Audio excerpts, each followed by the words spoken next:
Hey everybody, Haydog here. Welcome back to another reaction video. This time we're doing the American Revolution, Battle of Lexington and Concord. Alright, let's start. Oh, I have to read immediately. Man. Whatever may be the consequences, we must risk something. If we do not, all is over. The British Prime Minister, Lord North. April 1774. Yup. 11 years have passed since British victory in the 7 Years' War.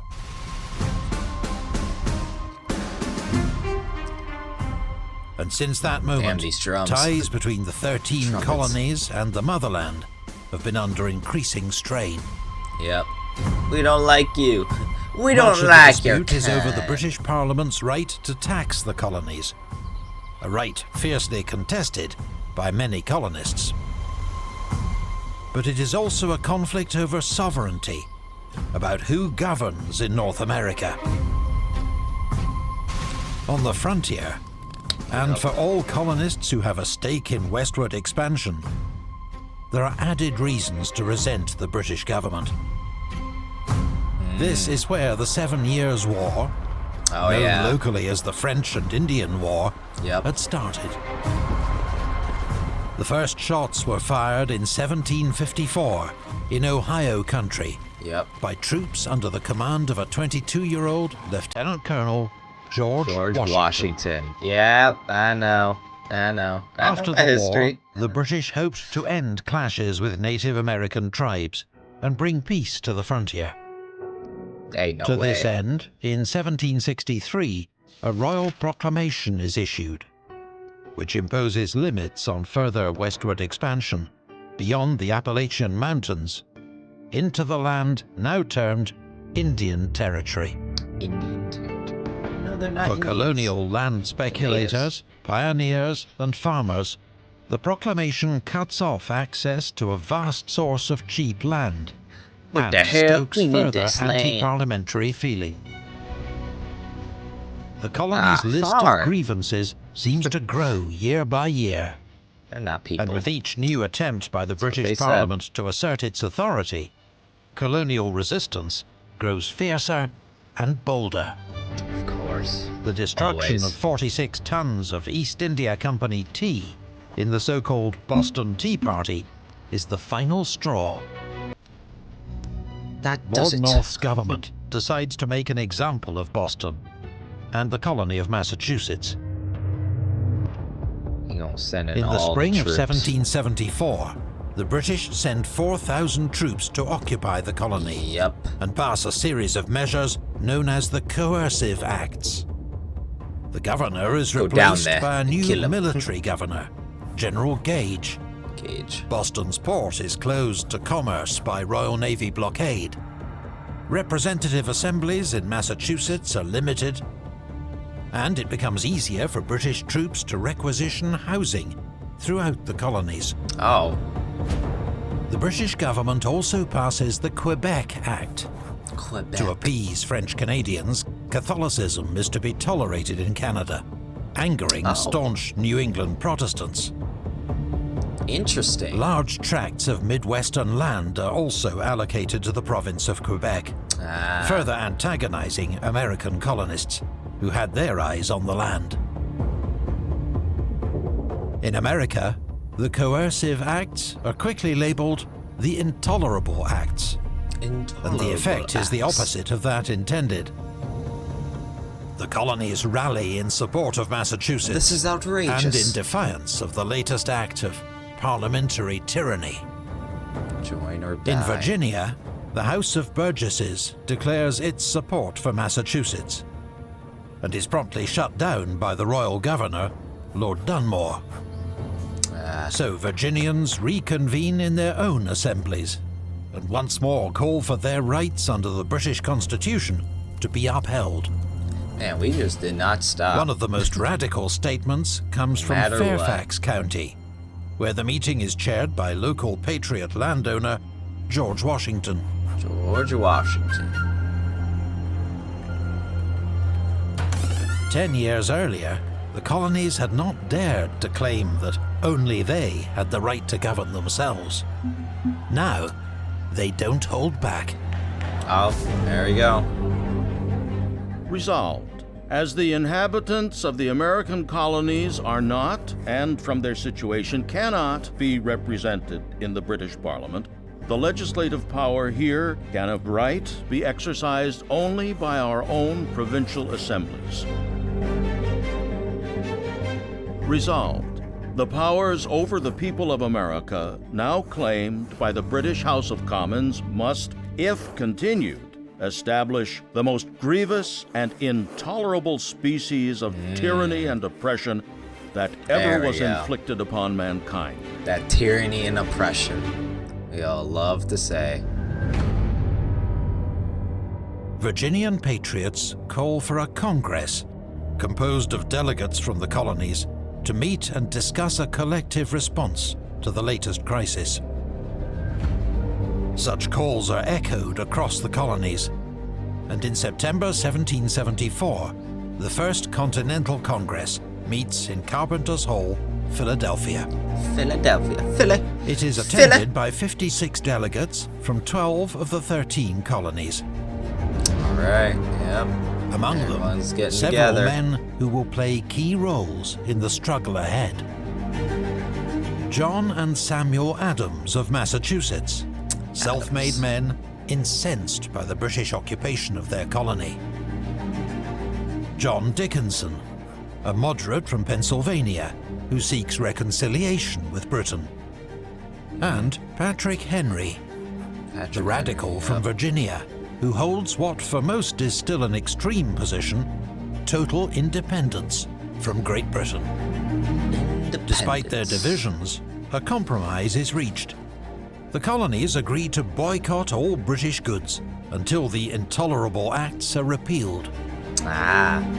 They will also send another petition to King George III, listing their grievances, while expressing continued loyalty and desire for reconciliation. He don't care.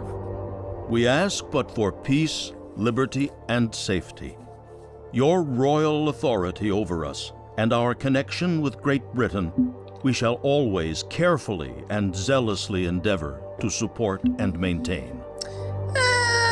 He's like, no. Their petition never receives a formal response. Yep. He don't care, dude. The First Continental Congress cannot solve the crisis, but it has demonstrated that the colonies can come together to debate shared grievances and form a plan of action. Yep. The delegates are impressed with their fellow Americans and recognize the importance of their task. A new sense of solidarity inspires confidence that, if required, they can work together again for the common interest of all. Of all. We the people. Okay. The disease was believed to have been conflicted to the town of Boston, but now it's so universal, there is no knowing where to apply a remedy. Thomas Gage. In America, the long history of colonial and frontier wars means most British colonies maintain their own militia. Yep, they got their guns. These part-time citizen soldiers are training regularly under local officers, anticipating a confrontation with the British. The Minutemen. It's a growing concern for General Thomas Gage, the British commander in North America, with 4,000 troops in Boston. He's also worried about the gunpowder reserves held at strategic locations across Massachusetts for use by government and militia forces. With tensions running high, control of the gunpowder becomes a priority for both sides. In September 1774, Gage sends 260 men to secure a powder magazine in Suffolk County, Massachusetts. In such a suspicious atmosphere, the sight of British redcoats on the march ignites wild rumours that villages are being attacked, civilians massacred, and that British warships are shelling Boston. None of them are true.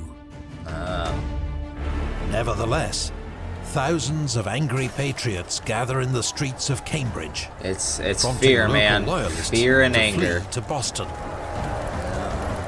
The patriots disperse the next day, but both sides are rattled by the incident. Liberty!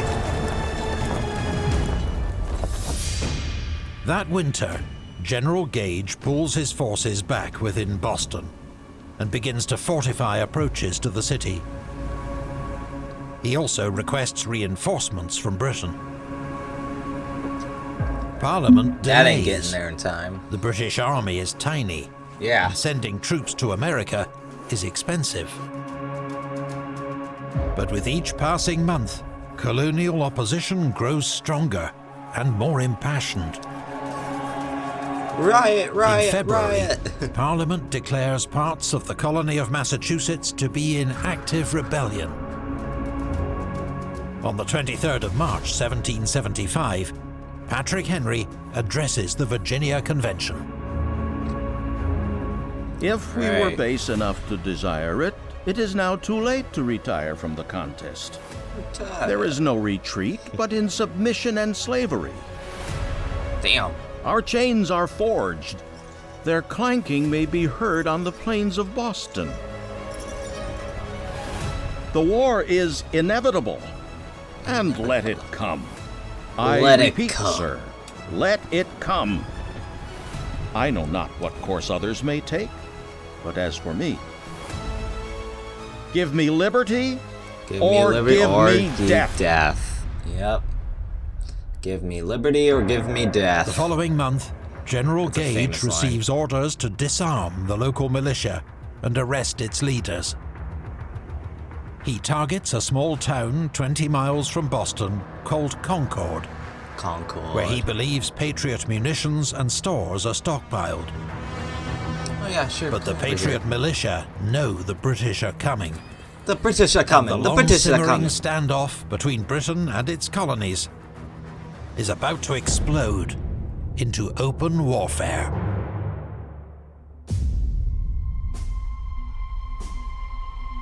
Stand your ground. Don't fire unless fired upon. But if they mean to have war, let it begin here.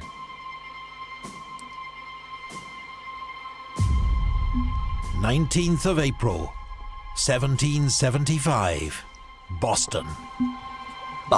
Around midnight, 700 British infantry, drawn from elite grenadier and light infantry companies, cross Boston Harbor in boats and begin their march to Concord. They are led by 51-year-old Colonel Francis Smith, who's been stationed in America for 8 years. Jeez. His operation is supposed to be secret. The route has been carefully planned, and British scouts and spies patrol the countryside. Oh, but we know. But the Patriots have their own spy network in Boston. Yep. And before the British have even left the city, several Patriot horsemen, including Paul Revere, have ridden out to raise the alarm across eastern Massachusetts. The British are coming. In Lexington, that's very militia smart, captain you John gotta Parker give us credit. is alerted to the approaching British column.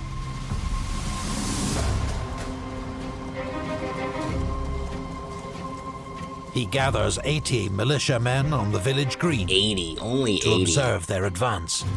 Yeah, we were just hell-marrying it. Around dawn, at 5 a.m., the head of the British column arrives. Redcoat officers order the militiamen to lay down their arms. Nah. Shouts and jeers are traded. Then, a shot rings out. From which side? is not clear. Not clear. The British regulars fire a flurry of shots. The militia run for cover. 8 lie dead or dying. Just 1 British soldier is wounded. Oh wow. Yeah, we are not good. This small skirmish, lasting just a few minutes, is the first clash of the American Revolutionary War. And it has started. The British march on to Concord. But the element of surprise they'd been counting on was lost hours ago. All gone. On arrival, the British discover most of the Patriot stores have been hidden or removed. Ah. They spread out across town Spread out. to destroy what they can find. Meanwhile, a large militia force gathers to the north, on a hill overlooking the town. They include several companies of the famous Minutemen. Minutemen. Picked men from local settlements, ready to march at a minute's notice. 400 strong, they outnumber the British detachment guarding North Bridge 4-1. Like, oh shit. The militia are agitated. There are rumors of a massacre at Lexington. They can see smoke rising from Concord. Under pressure from his men to act, Militia Colonel James Barrett orders an advance to the bridge. Advance. Both sides have orders not to fire first. But alarmed by the approaching militia, the British fire a ragged volley. Well. The militia return fire. A handful of men fall killed and wounded on each side. Eesh. The outnumbered redcoats turn and run. They gotta run. The militia, stunned by their own success, do not pursue. They're like, oh shit. A standoff resumes, but now with bodies from both sides strewn across the battleground. The British commander, Colonel Smith, recognizes how exposed his force is, and around noon he orders his men to march back to Boston. Back. Yep. By this time, thousands of Patriot militia are lining the road. They know exactly They mount where a series he is. of ambushes on the British, targeting officers, several of whom are killed and wounded. Damn. The British respond by bursting into homes along the route to clear out rebel marksmen, bayoneting anyone they find within. The British march descends into a shambolic retreat. Around 2 p.m., Smith's force reaches Lexington. Here, they are met by reinforcements from Boston. Lord Percy's brigade, 1,000 strong, with 2 cannon. They face nearly 4,000 Patriot militia. Percy's 2 guns open fire, dispersing the militia and buying the British some time before the retreat continues. Lord Percy oversees a more disciplined fighting retreat. More of them are But coming. militia sniping claims a steady toll of his men. The snipers are the deadliest. As the embattled redcoats approach Boston, they veer east to avoid another large militia force gathering at Cambridge. Oh my god, look at them all! They reach the They're safety everywhere. of Charlestown around nightfall. Many British soldiers have been marching and fighting without rest for almost 24 hours. Jeez. All told, the British have lost 73 men killed and 173 wounded. Ooh. The Americans, 49 killed and 39 wounded. Oh, wow. It was nearly much worse for the British.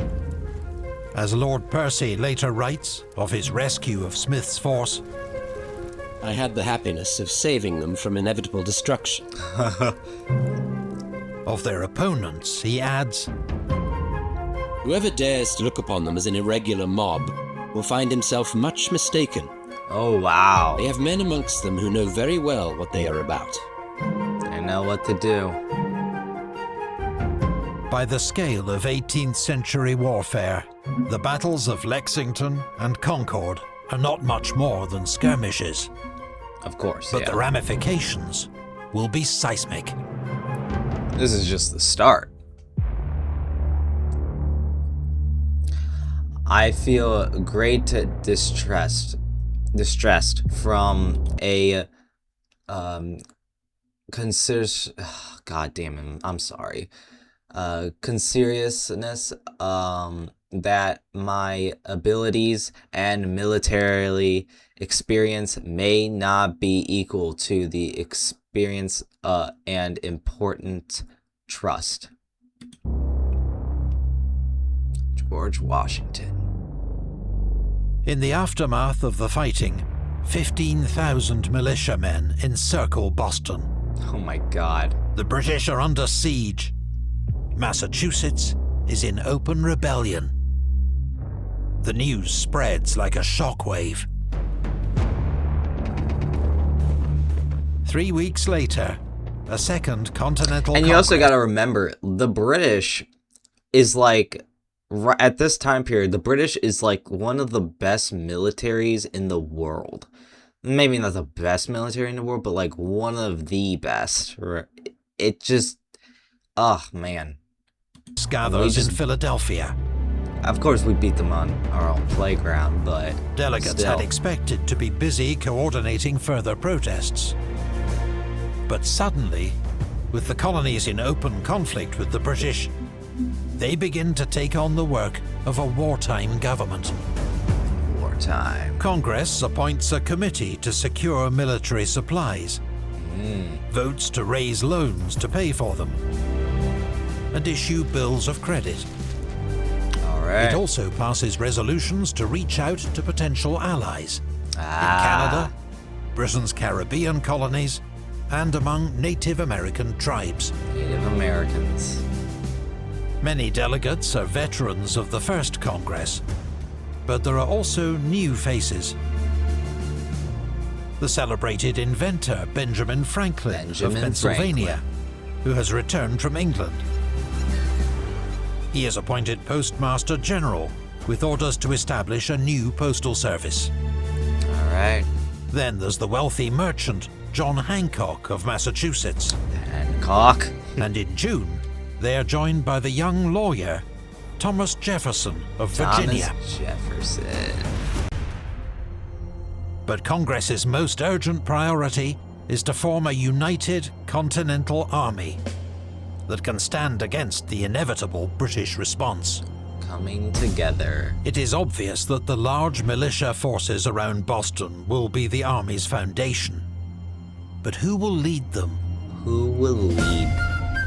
For many in Congress, there's only one man for the job. One. The 43-year-old Virginian delegate, George Washington. George. He is well known for his patriot views and admired for his military service in the French and Indian War. As a not-so-subtle reminder of his credentials, the 6'2" Washington attends Congress in his Fairfax militia officer's uniform. I know he was that tall. John Adams, who nominates him for command, also believes appointing a Virginian to command New England troops will bolster the colony's unity. On the 15th of June, 1775, Congress unanimously approves Washington's appointment as Commander-in-Chief of the Continental Army. Damn. He agrees to serve without pay. Wow. Only expenses. Yet he, like many Americans, is dismayed by the prospect of war. Yeah. Unhappy it is that the once happy and peaceful plains of America are either to be drenched with blood or inhabited by a race of slaves. Sad alternatives. But can a virtuous man hesitate in his choice?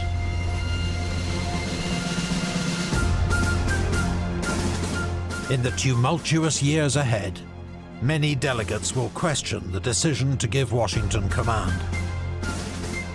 But ultimately, it will prove one of the best decisions ever made by Congress. Yep. The challenge Washington faces is immense. Huge. To form a professional army from scratch, with half-trained contingents from disparate colonies, to take on one of the world's most successful military powers. One of the best. And before Washington can even reach the army, he learns the British have already attacked. Oh, shoot.